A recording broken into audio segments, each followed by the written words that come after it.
ये सारी घटनाएं घटी 2005 से 2008 के बीच, जब साउथ कोरिया में काफी सारी महिलाएं लगातार गायब होती जा रही थी। पुलिस वालों को कोई अंदाजा नहीं कि ये सब कौन कर रहा है। उन्होंने अपनी काफी सारी इन्वेस्टिगेशन की, लेकिन सारी की सारी इन्वेस्टिगेशन उनकी धरी की धरी रह जाती है। उन महिलाओं के लड़कियों के घर वाले समझ नहीं पाते कि यहाँ से जब घर से वो लड़की गई थी, बड़े ही आराम से वो गई थी, लेकिन जब तक वो वापस घर पर पहुंचती वो पूरे तरीके से गायब हो चुकी थी। काफी सारी ऐसी लड़कियां मौजूद थी, महिलाएं मौजूद थी जो कि अपने काम पर जाते टाइम गायब हो गई, और उनमें से काफी ज्यादा ऐसी भी मौजूद थी जो कि वापस जब अपने घर पर आ रही थी तो वो पूरे तरीके से गायब हो गई। पुलिस वाले लगातार इन सारे केसेस के ऊपर इन्वेस्टिगेशन कर रहे थे। उन लोगों के पास करीबन 50 से 60 ऐसे केस आ चुके थे कि एक महिला अपने घर पर आनी थी, लेकिन अभी तक वो गायब हो चुकी है। और इसी तरह जब पुलिस वाले अपनी इन्वेस्टिगेशन करते रहते हैं तो उन लोगों के हाथ एक क्लू लगता है, जिससे वो लोग ये अंदाजा लगा सकते थे कि अब तो हम लोग उस व्यक्ति के पास पहुंच ही जाएंगे जो कि इन सारी ही महिलाओं को किडनैप कर रहा है। लेकिन इससे पहले कि हम लोग जाने कि आखिरकार यहाँ पर क्या हुआ था, आप लोगों को इस वीडियो के नीचे एक लाइक बटन दिखाई दे रहा होगा। उससे पहले कि वो भी गायब हो जाए, प्लीज उसे जाकर क्लिक कर दीजिए। उसके बाद वो कहीं नहीं जाने वाला। और नई नई कहानियां सुनते रहने के लिए ब्लडी फाइल्स को सब्सक्राइब कर लीजिए। वीडियो के नीचे जाकर एक प्यारा सा कमेंट कर दीजिए ताकि अगली वीडियो में मैं आप लोगों को शाउट आउट दे पाऊं। और इसी के साथ चलिए दोस्तों शुरू करते हैं आज की स्टोरी की आखिरकार यहाँ पर क्या हुआ था। टाइम था 1 मार्च 1970 का, जब कांग हो सन का जन्म साउथ कोरिया के सिचोगायोन में होता है। इसके माता पिता अपने बाकी बच्चों की तरह इसका भी पालन पोषण काफी अच्छे से करते हैं। इनके कुल 5 बच्चे थे और ये खेती किया करते थे। धीरे धीरे कर इनके बच्चे बड़े होने लगते हैं और उसके माता पिता ने यही बात सोची थी कि हमारा बेटा कांगसो एक किसान बने। यहाँ पर हमारा काफी बड़ा खेत है, इसे ही वो आगे चलकर संभाले, जिसके लिए वो लोग उसे ग्रेजुएशन में भी एग्रीकल्चर ही दिलवा देते हैं कि अच्छे से इस बारे में पढ़ो कि खेती बाड़ी कैसे की जाती है और उसके बाद तुम्हें यहीं पर आकर काम करना है। लेकिन इन सारी चीजों के लिए कांगहो तैयार नहीं था। वो अपनी इस डिग्री को बीच में ही छोड़ आता है। उसने अपने माता पिता से कहा कि मैं इस चीज में बिल्कुल भी इंटरेस्ट नहीं रखता और मैं ये नहीं करना चाहता, मैं शहर से बाहर जाना चाहता हूँ, कुछ खास करना चाहता हूँ। तो उसके माता पिता ने इस चीज में बिल्कुल भी मना नहीं किया और यही बात पूछी कि बेटा तुम करना क्या चाहते हो। तो उसने यही बात कही कि कुछ एक टाइम मुझे दीजिए, मैं अपने आप कोई ना कोई ऐसा काम कर लूंगा जो कि मेरे लिए काफी ज्यादा अच्छा होगा और जिसे मैं दिल से करना चाहूंगा। धीरे धीरे टाइम बीतने लगता है और एक टाइम ऐसा आया जब कांग हो आर्मी को ज्वाइन कर लेता है। मिलिट्री में जाकर वो अपनी सेवाएं देने लगता है और अगले काफी दिनों तक वो वहीं पर काम करता है। लेकिन इस घटना के 2 साल बाद 1991 में उसे मिलिट्री से निकाल दिया जाता है, क्योंकि मिलिट्री वालों का ये दावा था कि ये यहाँ पर चोरी कर रहा था इन्हीं चीजों की, जिसके चलते उसे सजा के तौर पर मिलिट्री से ही निकाल दिया गया। वो वापिस आ जाता है और यूं ही छोटी मोटी नौकरियां करने लगता है, लेकिन किसी भी नौकरी में उसका मन नहीं लगता। उसका ये कहना था अपने माता पिता को कि जब वो पूछा करते थे कि आखिरकार तुम किसी भी नौकरी पर टिकते क्यों नहीं हो, तो कांगहो ने बताया कि काफी सारी नौकरियां ऐसी मौजूद हैं जिनके अंदर मेरा इंटरेस्ट नहीं है और कुछ एक नौकरियां ऐसी हैं जो कि मुझे करने में काफी ज्यादा अच्छी लगती हैं, लेकिन आज के टाइम में जहां पर भी जाकर मैं वो वाली नौकरियां करता हूं जो कि मुझे पसंद हैं, तो वहां पर मुझे इतनी पेमेंट नहीं मिलती जिससे मैं अपना खर्चा अच्छे से निकाल पाऊं। वैसे मुझे आप लोगों को भी पैसे देने हैं और मैं खुद का ही खर्चा नहीं निकाल पाऊंगा तो बचाऊंगा कैसे,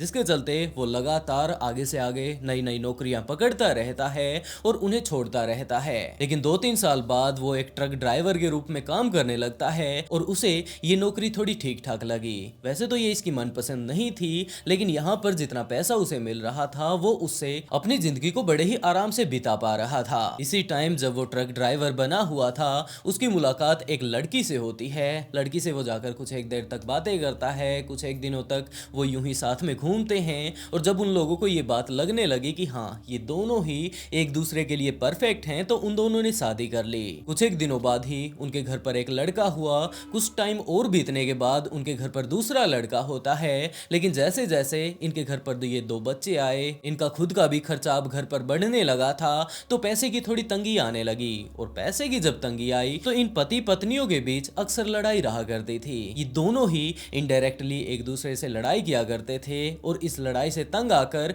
एक टाइम ऐसा भी आया जब कांग हो अपनी वाइफ से ये बात कह देता है कि वो उससे अलग होना चाहता है कि पत्नी भी इस बात के लिए मान जाती है और कांग हो ने यही बात कही कि आज के टाइम में जितना भी पैसा वगैरह है मैं ही कमा रहा हूँ, तो तुम इन बच्चों को नहीं पाल पाओगी, तो ये बच्चे मेरे साथ रहने वाले हैं और तुम जाकर अपनी जिंदगी आराम से जियो। उसकी पत्नी अपने बच्चों को छोड़कर नहीं जाना चाहती थी, लेकिन उसके पास इस तरह की कोई नौकरी नहीं थी जिससे वो खुद के साथ साथ अपने बच्चों को भी पाल पाए, तो वो अपने बच्चों को कांग हो के पास ही छोड़कर वहां से चली जाती है। 1998 में भी कांग हो अपने दोनों के दोनों बच्चों को लेकर एक दूसरे शहर में आ जाता है। उसने ये बात सोची थी कि यहाँ पर आकर अब मैं एक नई जिंदगी की शुरुआत करूंगा और अपनी सारी की सारी जिंदगी बड़े ही अच्छे से मैं बिताने वाला हूँ। उसकी मुलाकात वहां पर आकर एक लड़की से होती है। दोनों ने आपस में शादी भी कर ली, लेकिन ये शादी ज्यादा दिनों तक नहीं चलती है, जबकि उसने कुछ एक दिनों बाद ही उस लड़की को डिवोर्स दे दिया। लगभग 1 साल तक वो यूं ही रहता है और उसके बाद फिर से उसकी मुलाकात एक लड़की से होती है। ये दोनों ही शादी कर लेते हैं। इन दोनों की ही फीलिंग्स एक दूसरे के साथ काफी अच्छे से मिलती थी और ये खुशी खुशी एक साथ रहने लगते हैं। लेकिन जब कांग हो को ये बात पता चलती है कि अब की बार वाली उसकी थर्ड वाली वाइफ प्रेग्नेंट हो चुकी है, तो वो काफी ज्यादा गुस्सा हो जाता है। उसने ये बात कही कि मैंने पहले ही अपनी पत्नी को डिवोर्स दे दिया था क्योंकि हमारी फैमिली काफी ज्यादा बड़ी हो रही थी, मैं उनका खर्चा नहीं उठा पा रहा था और आज के टाइम में तुम भी प्रेग्नेंट हो चुकी हो। लेकिन उसकी इस वाइफ ने इस बात से साफ इनकार कर दिया कि वो इस बच्चे को नहीं गिराने वाली। तो आखिर में कांग हो ने यही बात कही कि मैं तुमसे भी अलग होना चाहता हूँ और वो आखिर में अपनी तीसरी वाइफ को भी डिवोर्स दे देता है। उसने ये फैसला किया कि अब वो इस जगह पर भी नहीं रहेगा और वो रहने के लिए एक और नई जगह पर चला जाता है। वहां पर जाकर उसने फिर से यही बात सोची कि उसकी जिंदगी अब वो फिर से शुरू करने वाला है। अब की बार बड़े ही संभाल कर वो अपनी जिंदगी को शुरू करेगा और इसके लिए वो वहीं पास में मौजूद एक बड़ा सा एरिया खरीद लेता है खेती करने के लिए और इसके साथ साथ उसने एक पोल्ट्री फार्म भी खोल लिया ताकि इसकी इनकम थोड़ी बढ़ सके। और अब की बार उसकी मुलाकात होती है हैजिन नाम की एक लड़की से। ये दोनों ही आपस में अब फिर से शादी कर लेते हैं। एक तरफ कांग हो अपने पोल्ट्री फार्म को और खेती को काफी अच्छे से कर ही रहा था कि दूसरी तरफ इस हाजिन नाम की लड़की का खुद का एक मसाज पार्लर था जहां पर वो पूरा का पूरा दिन काम किया करती थी। और अब की बार कांगहो से जब वो मिली और कांगहो जब इससे मिला तो इन दोनों की ही मुलाकात एकदम जबरदस्त रहती है। ये भी इसे पसंद करती है और ये भी इसे पसंद करता है। कांगहो ने देखा कि जिस महिला से अब वो प्यार करता है उसका खुद का बिजनेस है और अगर अब देखा जाए अगर ये दोनों शादी कर लेते हैं तो अपने घर का खर्चा अब इसे अकेले नहीं निकालना होगा क्योंकि ये लड़की काफी सारे पैसे इस टाइम कमा रही है और हमारी फैमिली काफी अच्छे से ग्रो हो पाएगी। ये दोनों ही शादी कर लेते हैं और उसके बाद बड़े ही हंसी खुशी अपनी जिंदगी बिताने लगते हैं। कांगहो अब पूरा ही दिन अपने पोल्ट्री फार्म को संभाला करता था, अपनी खेती बाड़ी को संभाला करता था जो कि आज के टाइम में वो खेत में बोया करता था और उसके बाद भी अगर उसके पास थोड़ा सा भी टाइम बच जाए तो वो अपनी वाइफ के पास उसके मसाज पार्लर में जा पहुंचता। वहां पर जाकर अपनी वाइफ की ही मदद करने लगता और बीच बीच में जब उसे अपनी वाइफ की जरूरत पड़ती तो वो उसे अपने साथ खेत में ले आता और वहां पर आकर उसकी वाइफ भी उसकी मदद किया करती थी। अब इसकी लाइफ बिल्कुल सेट हो चुकी थी। इसके बच्चे आगे की अपनी पढ़ाई कर रहे थे। वैसे तो कांगहो यहाँ पर रहकर बिल्कुल भी खुश नहीं था क्योंकि यहाँ का जिस तरह का माहौल था यहाँ पर कोई भी ऐसी एडवांस चीज नहीं थी जो कि उसके बच्चे देख पाए और वहां से कुछ सीख पाए। वो किसी ऐसी जगह पर जाकर रहना चाहता था जहां पर की सारी चीजों की फैसिलिटी मौजूद हो और उसके बच्चों को आगे अपनी पढ़ाई में कोई भी दिक्कत ना हो। लेकिन इन सारी चीजों के लिए तो पैसा चाहिए और इन लोगों के पास आज के टाइम में बस आराम से जिंदगी चल रही थी। जब से इसने शादी की थी और इसके पास इसकी वाइफ आई थी और उसके साथ साथ उसका कारोबार आया था और वो यूं ही अपनी वाइफ की मदद करते हुए अपनी वाइफ से अपनी मदद करवाते हुए अपनी जिंदगी बिताने लगता है। और जैसे ही इसके पास थोड़ा पैसा आया तो इसने अपनी असल जिंदगी बितानी शुरू की। वैसे ये थोड़ा आशिक मिजाज का व्यक्ति था, लेकिन जब से इसके पास पैसे की कमी हुई थी तो ये अपनी फैमिली की इसी तरह देखभाल करने में इतना ज्यादा व्यस्त हो चुका था कि इसके पास आशिकी मारने के लिए टाइम ही नहीं था। लेकिन जब इसके पास अब काफी सारा पैसा होने लगा था तो ये घूमने के लिए बाहर जाने लगा। वहां पर जाकर घूमकर और लड़कियों को ये ताड़ने लगा था और बीच बीच में बार में भी ये जाया करता था। ये पूरे तरीके से अपने ऊपर भी ध्यान दिया करता था। हर टाइम ये एक्सरसाइज किया करता था, किस तरह का खाना इसे खाना है, इस तरह की चीजें तो ये शुरुआती टाइम से ही देखता आ रहा था। बिल्कुल ये फिजिकली फिट रहा करता था और लोगों के साथ बातें करने का इसे काफी अच्छा तजुर्बा था और यही कारण था कि इसने आज के टाइम तक 4 शादियां कर ली थी। एक लड़की के साथ शादी करता, उसके बाद डिवोर्स दे देता, दूसरी के साथ भी काफी जल्दी ये शादी कर लिया करता था। आज के टाइम में इसने चौथी शादी कर रखी थी और उसका मेन कारण यही था कि इसे लड़कियों से और बाहरी लोगों से बात करना काफी अच्छे से आता था। आज के टाइम में इसकी फैमिली बिल्कुल सेटल हो चुकी थी, इसकी लाइफ बिल्कुल सेट हो चुकी थी और उसके बाद टाइम आया 30 अक्टूबर 2005 का, जब उसकी वाइफ हैजिन ने ये बात कही कि वो अपनी माँ से मिलने के लिए जाना चाहती है। तो यही बात कांगहो ने भी कही कि अगर वो मिलकर आना चाहती है तो वो जरूर जाए, मैं यहाँ पर तब तक अपने फार्म को संभाल लूंगा। लेकिन हैजिन ने कहा कि वो उसे अपने साथ लेकर जाना चाहती है। कांगहो इस बात के लिए तैयार हो जाता है कि कोई बात नहीं, मैं आकर अपने फार्म को देख लूंगा, तो मैं भी तुम्हारी माँ से मिल आऊंगा। वो दोनों ही उनकी माँ के पास जा पहुंचते हैं मिलने के लिए और जब वो लोग वहां पर पहुंचते हैं काफी देर तक आराम से बैठकर वो लोग बातें करते हैं। लेकिन इसी टाइम जब वो लोग अपनी माँ से मिल रहे थे, उनके घर पर बड़े ही आराम से बैठे थे, तो उसी टाइम उसकी माँ के घर पर एक बड़ा सा धमाका होता है। इस धमाके के कारण पूरा का पूरा घर झुलसने लगा था, पूरे घर में आग लग चुकी थी। उनके पड़ोसियों ने फायर ब्रिगेड के पास कॉल कर दिया और फायर ब्रिगेड ने आकर वहां पर आग को शांत कर दिया। लेकिन जब तक फायर ब्रिगेड आकर आग को शांत करती, इस घर के अंदर मौजूद हैजिन और उसकी माँ ने अंदर ही भुलसकर अपनी जान गंवा दी। कांगहो बचते बचाते उस घर से निकल आता है। उसे भी काफी सारी चोटें लगी थी, लेकिन अच्छी बात यह थी कि वो अपनी जान बचा लेता है। लेकिन उसके बाद हाजिन की फैमिली वालों का ये मानना था कि उनके घर पर जो ये धमाका हुआ है ये किसी और ने नहीं जबकि कांगहो ने ही किया है और उसने इन दोनों को मारने के लिए ही ये धमाका किया है। पुलिस वालों ने अगले 6 महीनों तक इस केस के ऊपर काफी सारी इन्वेस्टिगेशन की, लेकिन उन लोगों के हाथ कोई भी ऐसी चीज नहीं लगी जिससे वो लोग ये बात कह सकें कि कांगहो का इस धमाके में हाथ है। तो उसे यूं ही छोड़ दिया जाता है। लेकिन जब से ये धमाका हुआ था, कांगहो अपने आप को संभाल नहीं पा रहा था क्योंकि उसकी वाइफ ने अपनी जान वहां पर गंवा दी थी और आज के टाइम में वो अपनी वाइफ के साथ काफी अच्छा टाइम बिता रहा था। वो अपने आप को नहीं संभाल पा रहा था, लेकिन अपने आप को उसे संभालना पड़ा क्योंकि एक तरफ तो उसे अपना पोल्ट्री फार्म संभालना था, दूसरा खेती बाड़ी को भी संभालना था और आज के टाइम में उसकी वाइफ जिस मसाज पार्लर को संभाले हुई थी उसे ही संभालना था। और अगर वो इन सारी ही चीजों को छोड़ देता तो उसके बच्चों का क्या होता। तो जैसे तैसे कर वो थोड़ा शांति से काम लेता है और अपने ऊपर ध्यान देने लगता है। उसने अपने आप को संभालने की कोशिश की और इन सारी ही चीजों को अकेले वो संभालने लगा। लेकिन जब से उसकी वाइफ ने अपनी जान गंवाई थी, इसका दिमागी संतुलन थोड़ा बिगड़ने लगा था। वो अब सड़कों पर घूमने लगा था अपने फालतू टाइम में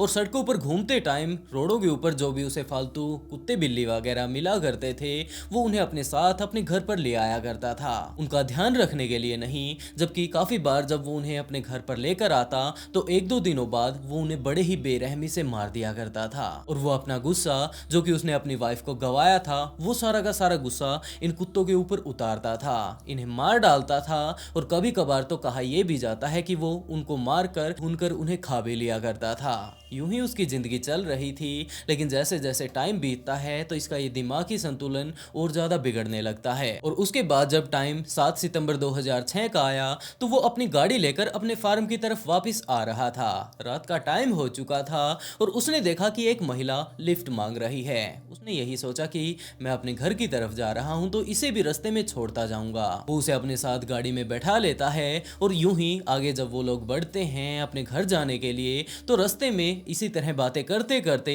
कांगहो को पता चलता है कि इस महिला का नाम यून झा है। ये आपस में काफी देर तक और भी बातें करते हैं, लेकिन इसी बीच पता नहीं उसके दिमाग में क्या बात आई, अपनी गाड़ी को वहीं पास में मौजूद एक जंगल की तरफ मोड़ लेता है। वो महिला थोड़ा थोड़ा अब समझने लगी थी कि ये व्यक्ति उस तरफ नहीं जा रहा है जहां पर कि हमें जाना चाहिए और जहां पर ये जाने का दावा कर रहा था। तो उस महिला ने अपना मोबाइल निकाला और पुलिस वालों के पास कॉल करने की कोशिश की कि टाइम रहते ही मैं पुलिस वालों को बता दूं कि एक व्यक्ति एक अनजान जगह पर मुझे ले जाने की कोशिश कर रहा है, मैंने सिर्फ और सिर्फ इससे लिफ्ट मांगी थी। लेकिन जब वो पुलिस वालों के पास कॉल करती उससे पहले ही कांगहो ने उसका मोबाइल उससे छीन लिया और काफी ज्यादा गहरे जंगल में वो उसे लेकर जाता है। वहां पर जाकर वो उसे पीटने लगता है कि तुम कुछ ज्यादा ही चालाक बन रही थी और उसके बाद उसका सेक्सुअल असॉल्ट करने लगता है। काफी देर तक वो वहां पर उसका रेप करता है और आखिर में उसका गला घोटकर उसे मार डालता है। लेकिन जब वो वहां से वापस आ रहा था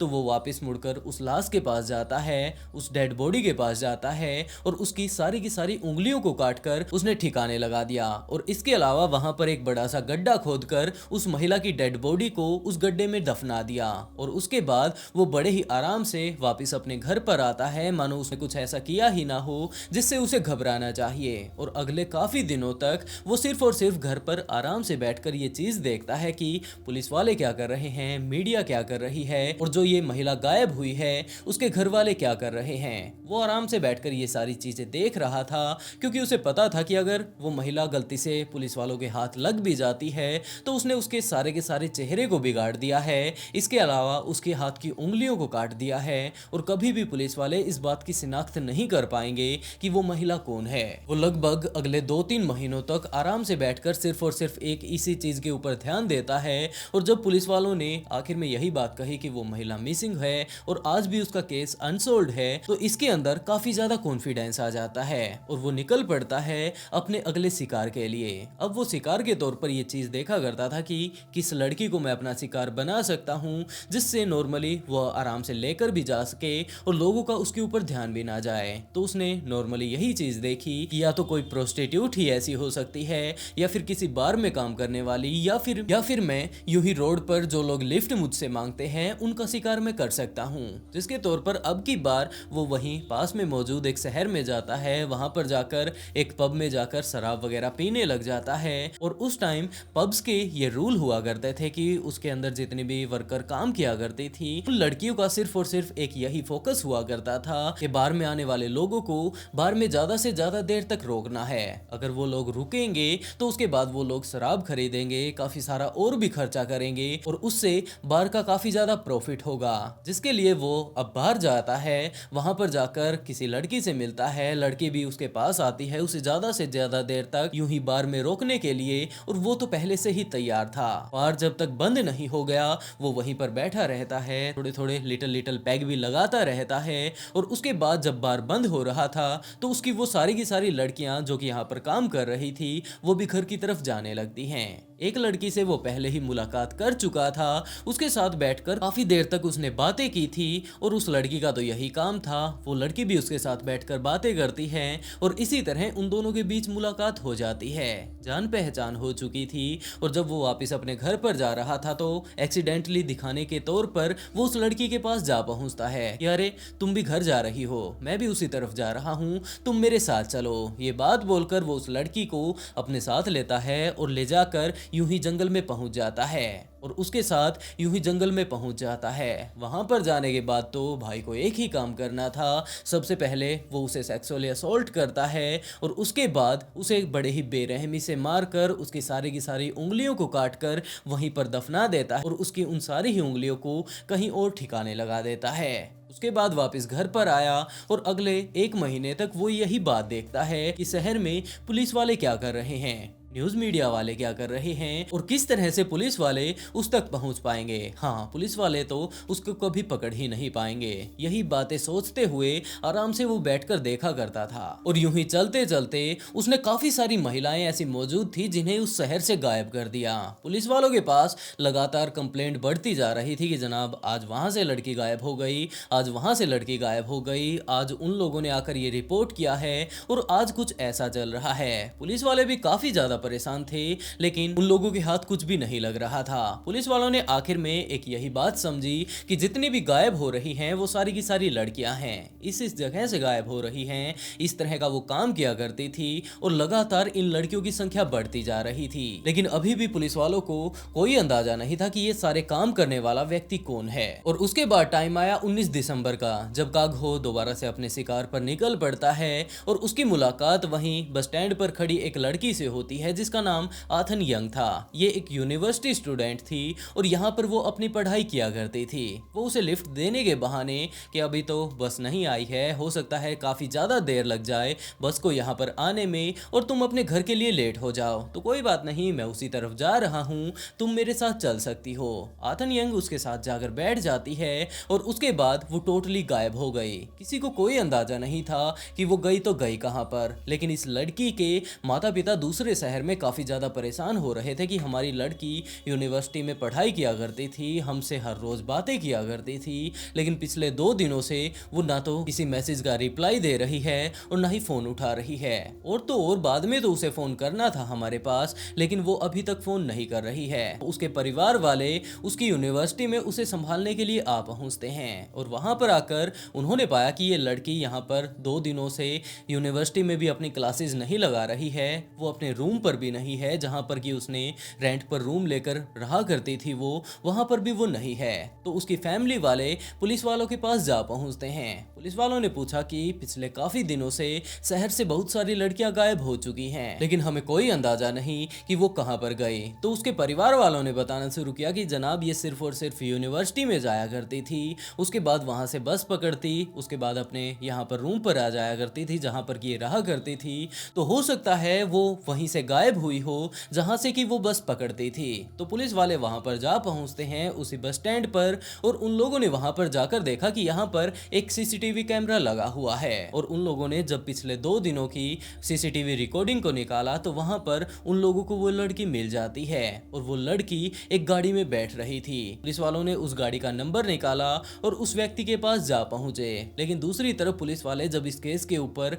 और इन्वेस्टिगेशन कर रहे थे, पुलिस वालों को एक सीसीटीवी कैमरे की वीडियो और मिलती है जहां पर के एक अजनबी व्यक्ति उसके एटीएम से पैसे निकाल रहा था। और जब पुलिस वाले इस गाड़ी वाले नंबर को देखकर एक व्यक्ति के पास जाकर पहुंचते हैं तो वहां पर जाकर उन्होंने देखा कि ये तो कागहो ही है। वो लोग जाकर उसे सारी की सारी बातें बताते हैं और कागहो ने यही बात कही कि हाँ जनाब, मैंने उसे बैठाया था अपने साथ अपनी गाड़ी में, लेकिन उसके बाद मैंने ले जाकर उसे वहां पर छोड़ दिया था जहां पर कि वो बोल रही थी। लेकिन पुलिस वालों ने कहा कि अगर तुमने उसे छोड़ दिया था तो ये जो एटीएम लेकर तुम जाकर उसके पैसे विड्रॉल कर रहे हो, ये तुम क्या कर रहे हो। और यही सारी चीजें दिखाते हुए पुलिस वालों ने उसे अपनी गिरफ्त में ले लिया। वो लोग उसके घर को भी चेक करते हैं, उसके पोल्ट्री फार्म को भी चेक करते हैं, सारी ही जगह को जहां पर कि वो रहा करता था उन सारी चीजों को सीज कर दिया जाता है। और उसके घर के बाहर 2 गाड़ियां खड़ी हुई थी और एक गाड़ी तो वही थी जिसमें कि उसने उस लड़की को किडनैप किया था। तो पुलिस वाले उसे अपने साथ लेकर पुलिस स्टेशन जा पहुंचते हैं और पीछे से जब उन लोगों ने उसके घर की तलाशी ली तो वहां से पुलिस वालों को 60 से 70 महिलाओं के ऐसे अंडरगारमेंट मिले थे जो कि इसका पहले ही शिकार हो चुकी थी। तो पुलिस वालों ने उसे आराम से बैठाया, वो आराम से बैठ भी जाता है और उससे पूछताछ करनी शुरू की। कांगहो को जब ये लगने लगा कि अब बातें छिपाने का कोई भी फायदा नहीं, तो वो भी पुलिस वालों को सारी की सारी बातें बताता है। उसने बताया कि हाँ जनाब, मैंने काफी सारी महिलाओं को आज तक किडनैप किया है, उसके बाद उनके साथ ये मैंने काम किए, काफ़ी सारी ऐसी महिलाएं थी, बहुत सारी महिलाओं के बारे में बताया। तो इसी तरह पूछताछ करते करते दोपहर का टाइम हो चुका था। उन लोगों ने करीब उसे सुबह के टाइम उठाया था। पूरी की पूरी इन्वेस्टिगेशन टीम को अब भूख लग चुकी थी, तो उन लोगों ने कागहो से भी ये बात पूछी कि हम लोग हमारे लिए नूडल्स मंगवा रहे हैं, क्या तुम भी खाना चाहोगे, शायद तुम्हें भी भूख लगी होगी। तो कागहो ने कहा कि जनाब मैं नूडल्स नहीं खाना चाहता, मेरे लिए फ्राइड राइस मंगवा दीजिए, नूडल सेहत के लिए खराब होते हैं। पुलिस वाले इस चीज को देखकर काफी ज्यादा हैरान हुए